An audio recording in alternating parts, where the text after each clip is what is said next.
let's see. My bubby used to make borscht, and Oh, I she love put it. sour cream and chopped scallions in it. It's very good. I like it. Well, the borscht is my mom used to make so good borscht. Of course, it was way back when I grew up in Russia. Wasn't observant, so she would add sour cream and sometimes without sour cream, sometimes with sour cream. So it was delicious borscht. And And my bubby was from Ukraine. Ukrainian borscht is different. Let's see, they use beets in Ukrainian borscht, and I think no beets in Russian borscht. Both are very Yeah, good. she used beets. That's So what do you Ukrainian make borscht out of? borscht.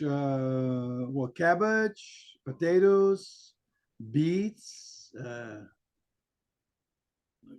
They also make cold borscht. For summer, cold borscht is very refreshing. Very refreshing. I mostly remember cold borscht. And that's why I think that's what it links to our topic, because borscht is like this. It can be, when you're growing not religious, you're using borscht, which has a meat in it, and then add the sour cream. Obviously, it's not a good thing. But if you grow up, it's like Talmud says, it's like you're growing up in a jungle, captured by the pirates, and you don't want any better. And then later on, you go to Bolshoi and understand this. Then you kind of have two lives. One life before you became observant, then life when you become observant, and you look at it and thinking, it's nice to grow up observant from the childhood, from the beginning. And then on the other hand, I think Talmud also said that that's a preferred way. But if you don't have it, and if you do teshuva and you do teshuva, then ultimately that's even better, quote unquote, quote. Honey, Wayne, there's no video. Come, you can no video. No video. It's muted. Yeah. Thank you, honey. My wife just brought me a cup of tea, so I put it on video off for a second. Very nice. See, this is my wonderful tea. Yeah, so it's interesting. So, Ruben, I was thinking of this. You and I many times in discussions on similar things is, religious. There's no. I didn't even want religious atheism, and it's. I find it. I don't know how you see it. I find that. I remember one time back in America, I was going to synagogue, and one guy, a friend, told me, Lev, I mean, we're going out after Shachrit on Shabbat, walking around, having lechaims and all that. And he said, look around. He says, people wear masks. People wear masks. Yeah. So what truly is on your heart, people usually don't talk about it. It's a social conversation, this and this, but ultimately people don't really, because it's understandable. People don't know each other that well. They don't talk about certain things that really bother them.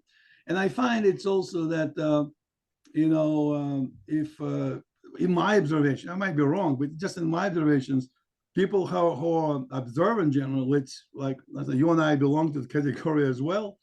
But if you would say something like Rav, one of my favorite Ravs, Rav Acher Ben Avuya, and he is supposed to be apostate.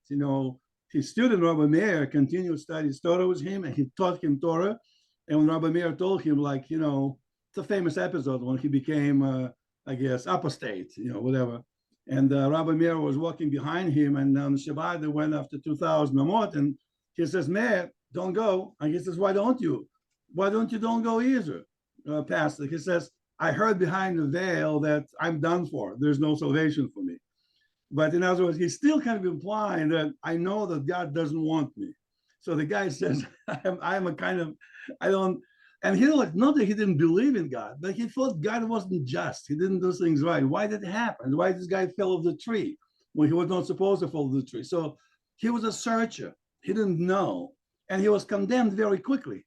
And I find it's, in today's life, many times if you don't fall into the fall, you have any doubts. You have questions, why God does this, why this. Then, well, listen, why are you doubting? God wants it this way. That's what it is. Just be happy with this. And it's natural for people to express doubts. I think. But if you express too much, you will say, hey, don't invite these guys for lunch because he's agnostic or atheist or whatever. I mean, what's the word for somebody who is seller? What's the English word? Somebody who is I forget who fell out of the derrick, of the fell off the Yeah. road. So for person, somebody to tell this is how I feel. And I think like in our group, in our Perplex Club, we oftentimes express our feelings and okay, that's how you feel. So instead of reaching out to the person and provide comfort and say, oh, why do you feel like this? Interesting. Okay, interesting how you feel. I hope you feel better. So if you feel somebody who has no doubts, God exists, everything is fine, and somebody talk to him, something's happening in my life and it's such a situation. Nobody reached out, nobody helped me. And I kind of lost faith. I mean, I doubt God, I don't God. I worry about it. And the person will say, well, if you believe in God, everything is fine. So you're losing this reality that I think everybody, not everybody, many people have this debate, internal struggle. And when we try to share it, some people, minority of people, like maybe you and me, David, and other people we have on the group, will empathize with you. Will say, okay, I see what you're thinking. I've been through this stage. And most people, I think, especially in the Orthodox observant community, will just drop you off. Like discard you. You don't fit them. Well, I don't think Lubavitchers would. They're sort of more used to dealing with people who have questions or uncertainties. But yeah, I know my mother told me a story that when she was giving birth to her youngest one, my younger brother, she was in Bronx Hospital, and there was a frum lady and sharing the room with her. So it was Friday evening. The frum lady had candles, and my mother remembered lighting Shabbos candles when she was a little girl, and she said, "Oh, I'd like to do that. Do you have any extra candles?" And the lady said, "Du bist nicht unser. You're not one of us." Yeah, and how that callous. How callous. But that's the way a lot of Orthodox people, a lot of Haredis felt. It's like you don't mix, you don't touch people who don't do the whole thing. But Lubavitch has changed that completely. I mean, now, since Lubavitch and the Rebbe, it's hard to imagine people talking that way. It's just a different world. It's the Rebbe emphasized Avos Yisrael. People would come to him and say, well, I'm not an Orthodox Jew. And the Rebbe said, I don't care, Orthodox, not Orthodox, it's we're all Jews, Yes. We all have to do as much as we can. I remember this also interesting Hasidic story. See, I consider myself the Orthodox Jew. I went to Orthodox synagogue after I became Bolshevik over time. And then I didn't start develop doubts or anything else. I just simply, especially now living in Israel, where we're surrounded with people with infinite spectrum of observance, Sephardi, Ashkenazi, Hasidim, Haredi, Chiloni, non-religious, everybody. And so you get used to the fact there's more than just one mold to which people fill. And I remember the famous story, I think in New York, that the two guys have their buddy killed, the soldiers. So he's buried, and they're coming to the cemetery, pulling the yarmulke, pulling a kippah from their pocket. They're not observant at all, but they put a kippah on their head, and they're saying Kaddish for their buddy. And two Hasidim coming by, and they're running to the Rebbe and say, listen, there's two guys in the cemetery we just saw, and they're saying Kaddish, and is it so inappropriate? Because they're saying Kaddish, two of them. So how wrong it is. And the Rebbe said to them, listen, that's one way to look at it. Another way to look like this. These guys, there are two guys that never go to the synagogue. They don't know anything about Torah. They're not religious at all. They don't even wear the kippah, nothing. But they know when your buddy is killed, you have to say Kaddish. Yeah. So the same thing, he looks at it with a love. And I don't know, I think it's almost like, I think that Orthodox community feels that if this is like a barrel of honey, a pure Orthodox observancy, everything is right, the candles are lit in proper time, everything kosher, this is muksa, this is this is that. And if you get somebody who is not doing that, it's like a little dirt from people from that falls into a barrel, and it spoils the barrel. So we have to stay away from them so they don't contaminate us. That's well, this last week the Parshas Hukot, the Rebbe gave an explanation. So in Hukot, the Kohen has to take these ashes and sprinkle them on somebody to make them tahar. But by handling the ashes, he becomes tameh. Yeah. So the Rebbe said, from that we can learn that even if you feel that being in contact with somebody who's not pure, 100% Orthodox is going to contaminate you, you should still let yourself get contaminated anyway to help the other person. How profound. Yeah. I developed in preparation for our meeting, for our perplexed meeting, I developed the 10, it's not the 10 rules, 13 rules of Rabbi Ishmael, but the rules, and I didn't differentiate agnostic versus atheist. There's a difference in them, but I'm not even going to, because we understand religious atheist, you can call it religious agnostic, whatever. But this is the rules. I define the rules of religious atheism. One, he goes to a synagogue whenever. Sometimes when he feels he goes to synagogue. No particular schedule. He doesn't know exactly when Shachar is, but if he walks by, hey, let me jump in and see what they're talking about. Two, he believes that helping others is important, and he does it. He actually helps other people. He is frustrated that God sometimes appears not to be involved or helpful. Sometimes he says, I don't know why God doesn't help in this. That's the feel. 4, he studies Torah and Talmud. He still studies it. He doesn't necessarily know God exists. I don't know, maybe it doesn't exist, but I still study. I like to get together. I appreciate it.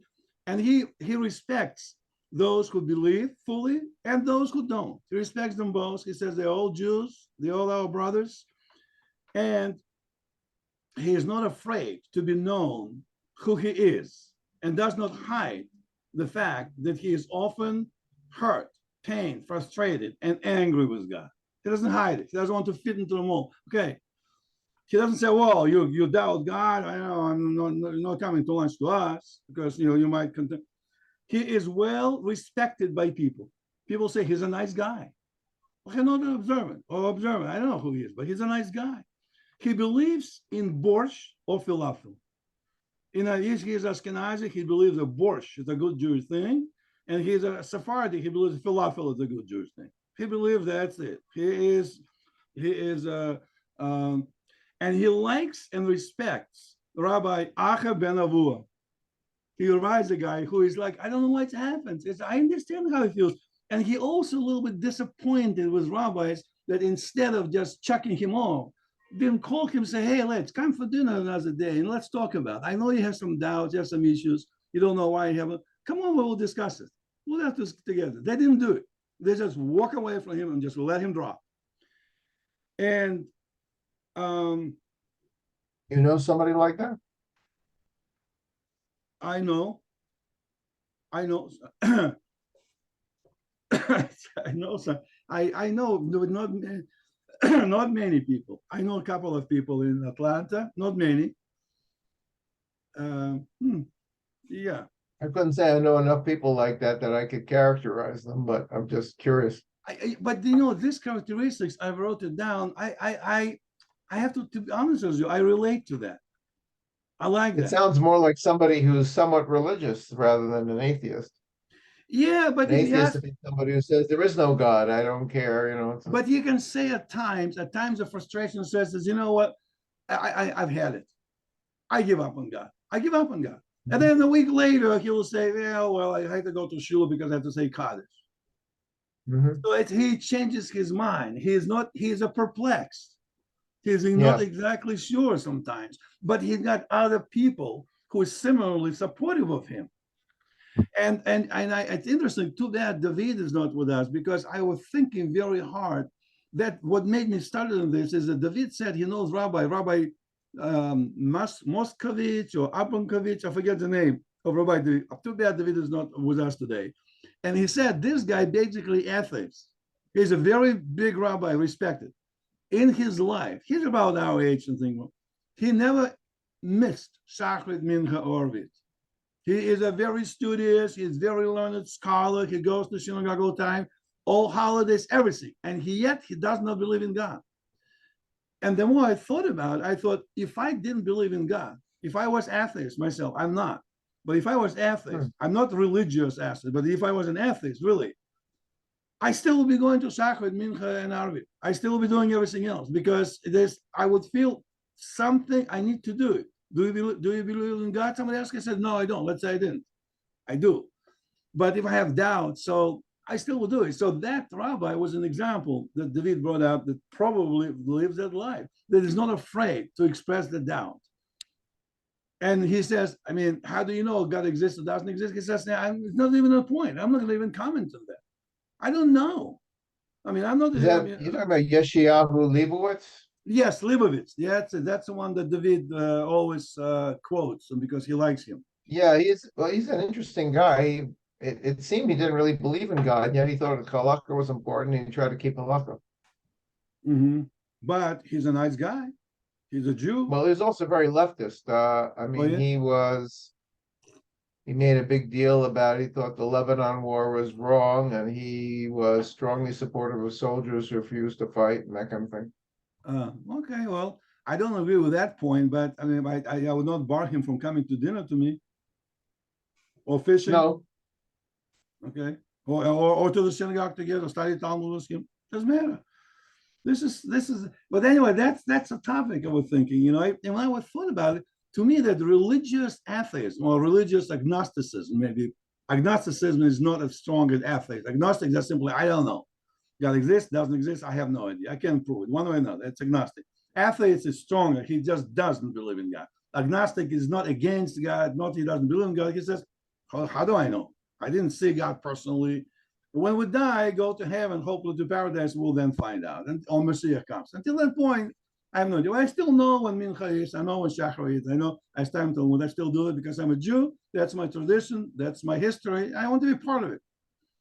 But how many people, like you said, Rob, how many people do we know that what I just said will say, these guys are crazy. What are you talking about? This guy's just like, off the derech. I bet left doesn't even put tefillin in the morning with a conversation like that. And I do put tefillin every morning. Not necessarily. It's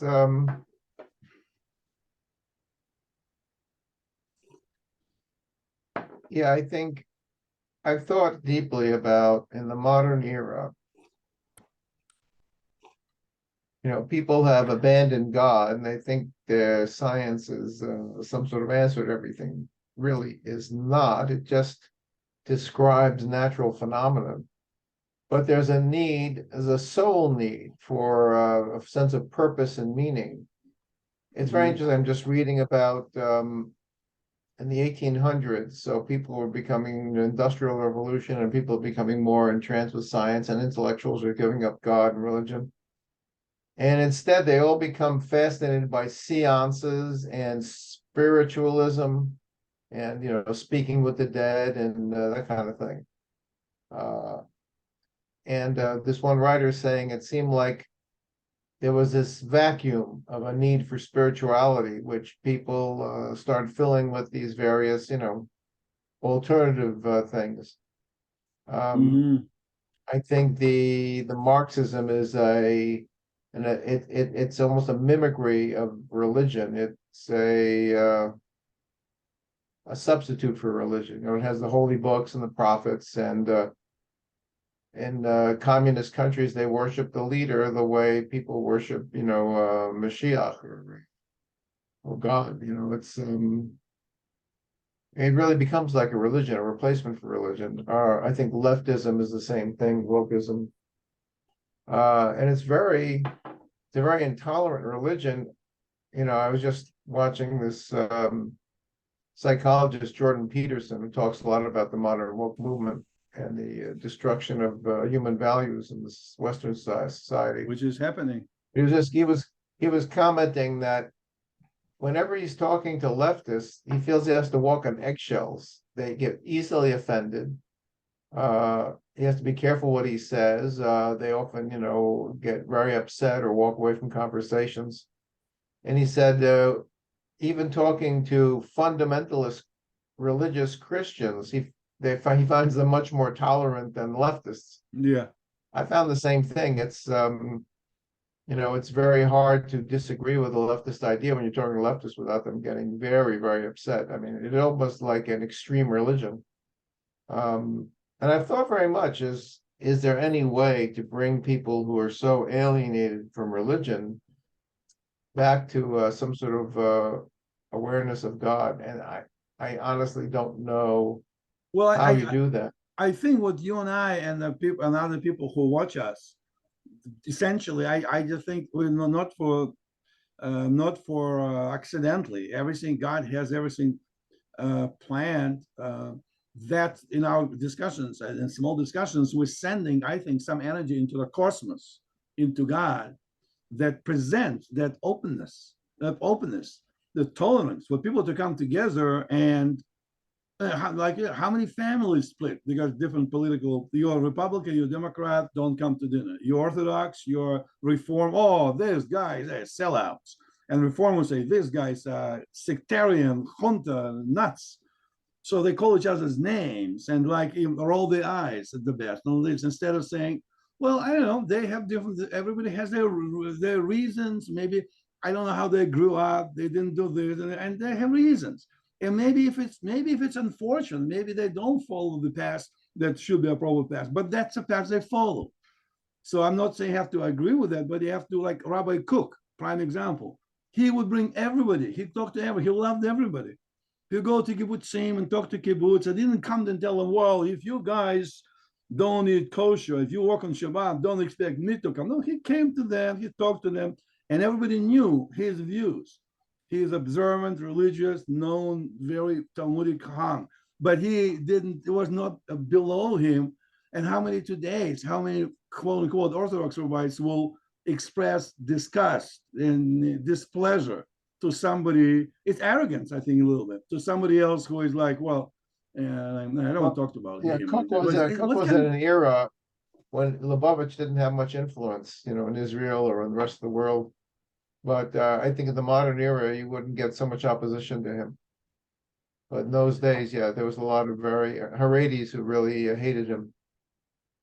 Yeah, there's a lot merging happening. But I tell you what happens in my own, when I went to my teshuvah process for many, many years, born in Russia, completely non-religious, to come to where I am today, it was a long and painful process. It was a family friction, it was a community friction, and when I used to go to Chabad also, which is a rabbi of Chabad in Atlanta, was a very good friend of mine. I mean, I enjoyed the services. You became religious after you came to America, I presume, yes? Even not immediately, after a while. First, when I came to America, I was basically just like workaholic. I was just working, was happy I'm in free world. And only after I got married, and my wife, who also didn't grow ultra observant, but she always grew up with a Yiddish guy. Through her grandparents or this. So one of the first things she gave me, she brought me a copy of the Torah. She told me how to read Hebrew, Aleph-Bet Gimel. She slowly helped me, and she helped my conversion process, so to speak. I'm very much indebted to her. My wife is my love and a good friend and my spiritual support. And once she got me going like a rocket booster, essentially, I actually overshot it. I became very religious, very strict, holier than thou. And then I started criticizing my wife that, wait a minute, you cannot light the candles like this. You do it, to this fingers, from that fingers, like this. How do you know all this stuff? I said, I didn't know, but this is how you're supposed to do. Get a black hat, everything. But a little bit prior to that, I started to go to Chabad. So on Friday night, I would drive to Chabad, enjoy the services. On Saturday morning, I would drive to Chabad, enjoy the services. And I remember later, when I moved to the Orthodox synagogue, I started to think during my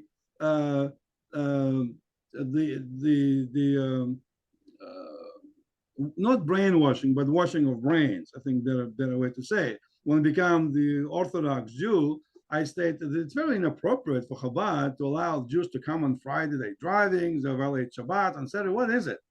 So I'm thinking, if I ask Rabbi, listen, Rabbi, Chabad Rabbi, what if somebody asks you, can I drive on Shabbat? What did you say?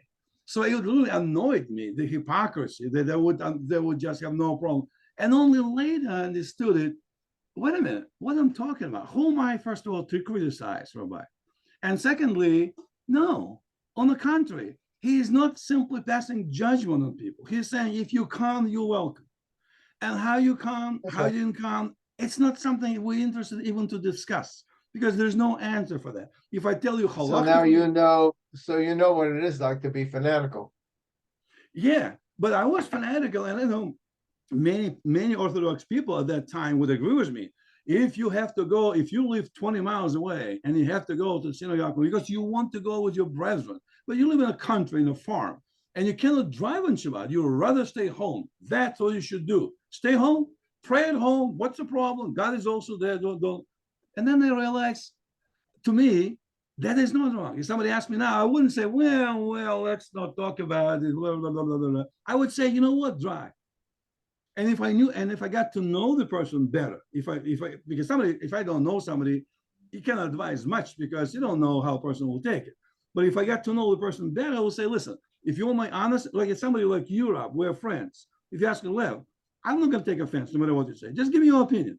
I will say, okay, you live 20 miles away. My opinion, right or wrong, is drive. But maybe over time, you get used to it. Maybe you find a house closer. Maybe you'll buy a house closer. And if you don't want to sell your farm 20 miles away, maybe you rent a small apartment. It will be a Shabbat apartment. And you come there on Friday with your wife and you cook a little bit. You spend Friday and Saturday. It's not as convenient to have a second house like this. It's a little more expensive. You can afford it. But you will be with a community that over time, maybe next year, maybe in 2 years. So let's see how it unfolds. But right now, drive.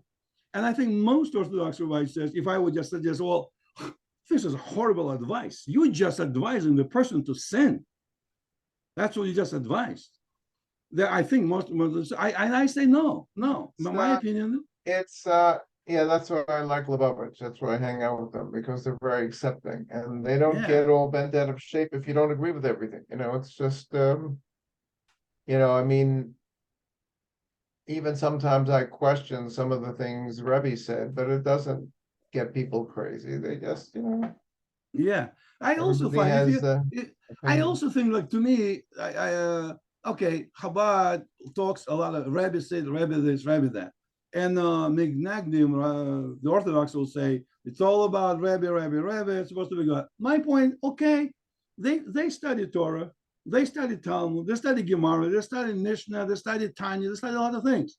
And even if some Chabad guys believe the Rebbe is still around, floating around over the head, so what? Makes them feel better, let them. Maybe Rebbe is floating around. Who am I to judge? How do I know what happens after death?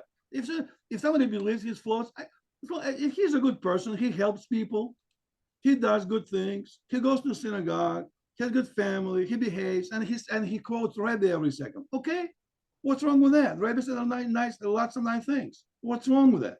But that feeling is, well, it's a cult because they take Rebbe like God. It's almost Christianity. It's not Christianity. It's the same Judaism. We just respect to a leader. They have a leader. There's some people feel that way. I Yeah, would say, there's extremes everywhere.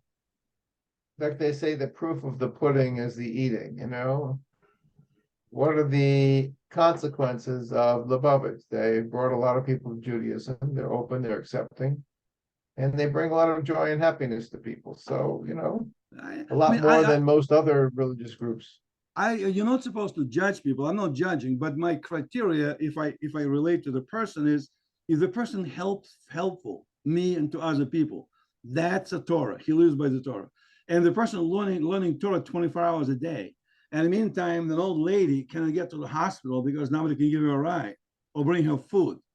Then, as Rabbi Kisselbaum is saying, the Torah can be honey. It also can be poison.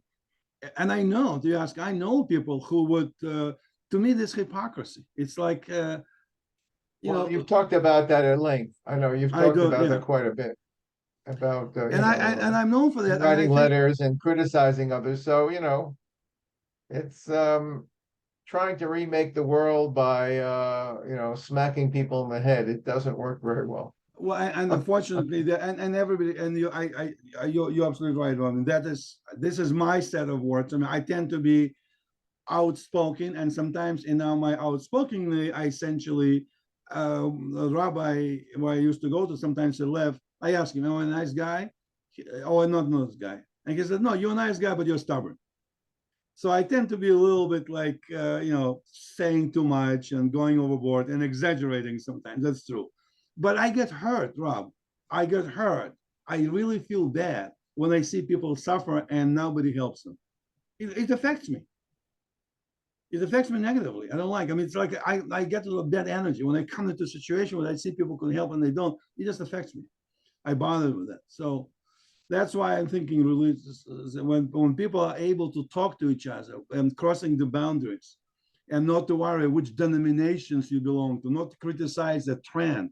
Are you Reform? Are you Orthodox? Are you Chabad? Are you Haredi? But simply saying, I'm a Jew, and I have a set of beliefs that I have, and your beliefs may not be like mine, but you're welcome to come to my house at any time. There's a quote from Abraham Lincoln I really like, and I just found it. He says, if you would win a man to your cause, first convince him that you are his true friend. Therein is a drop of honey that catches his heart, which, say what he will, is the greatest highroad to his reason, and which, when once gained, you will find but little trouble in convincing his judgment of the justice of your cause, if indeed that cause be really a just one. On the contrary, assume to dictate to his judgment, or to command his action, or to make him as one to be shunned or despised, and he will retreat within himself, close all the avenues to his head and heart, and though your cause be naked truth itself, transformed to the heaviest lance, harder than steel and sharper than steel can be made, and though you throw it with more than Herculean force and precision, you shall no more be able to pierce him than to penetrate the hard shell of a tortoise with a rye straw. How true. How true. Yeah, so that's the thing. If you want to persuade somebody, you first have to love him. If you find yourself hating him or despising him, you better not talk to him. You're wasting your time, and you're not going to produce any good. See, that's what I find is more and more in life is the key thing when you're planning any strategy is not whether it makes you feel good or righteous, but will it help the situation? Will it be good for the situation? Will it produce good results or negative results? And I find a lot of people, they just, it's something that, one writer once said is one of the chief attractions of, revolutionary ideas is it gives you the freedom to go around ridiculing and abusing other people. It's George Orwell said that. It's one of the chief delights of being revolutionary is you feel free to abuse anybody who disagrees. It's probably, it's a problem of human nature. I noticed, like in my experience, you asked me if I know people like that. In my experience, like when you get to know somebody, it's like what you just called Abraham Lincoln. Let's say you and I becoming friends. Initially, when we met the first time, second time, I would not say anything what I'm saying right now, because the person can say, yeah, this is nuts. What the guy is talking about? He's just unbounded, crazy. So you first have to know if the guy likes to bike, the guy likes to have a cup of coffee like this, and get to know what's your family, what's your wife, what the kids, and get to know somebody slowly, and you discuss Torah, and discuss sports, you discuss whatever, fishing, whatever. And over time, if the person becomes very close friend, knows you, then you can say what you really think, even though it doesn't fit into the views of another person. The person already knows. Like somebody who knows, from my experience, I know somebody who knows me, like you know me, says, well, let's just blubbering and stop. He said the same thing, repeats it 100 times. But he's not a bad guy, but that's just his personality. Another guy is not as bounding ball. He's but in order to get that message, you first to really know. When you say something like what I'm saying, you have to talk to the person who, yeah, okay, I know. I love this guy, but he's clearly crazy. But immediately to go to announce it, you lose people immediately. So like in our club, in our Perplexed club, people come in, and if they don't quit after the first or second sessions that we have, they usually stay for a long time, because then they know that they're comfortable to come into our group and not afraid to say, hey guys, this is what's on my mind. What do you think?